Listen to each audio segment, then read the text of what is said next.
Hey bitches, welcome back again to another vloggy. And for today's agenda, ginger hair. Let's go!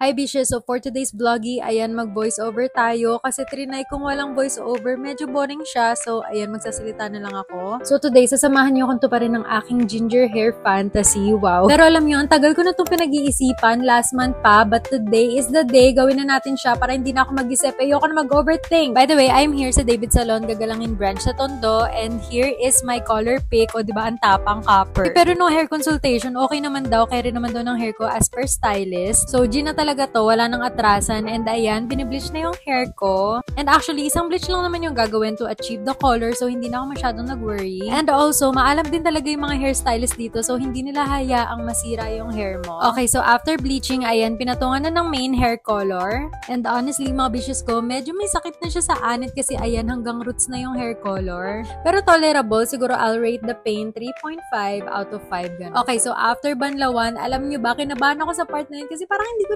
nagugustuhan yung color niya kapag basa, pero trust the process, guys. Iba talaga yung itsura niya kapag tuyo na. So, ayan, kinat na din yung hair ko, and after, diretso na sa Brazilian treatment. Para alam mo yun, malabanan yung damage and hindi ganun ka-dry buhat ng bleach. And in fairness, maganda yung Brazilian dito. Hindi siya mabaho and matapang unlike the usuals. So, ayan, binublower na, and unti-unti ko na nakikita yung color niya talaga. By the way, yung stylist ko dito is si Miss Chai and Sir Mix. They're so kind and talaga maalam sila when it comes to hair. And for the final step, ayan, pinaplansya na yung hair ko just to seal the Brazilian treatment. And this is the final look. It's so pretty. Parang mapapakanta ko na lang ng, what's that word again?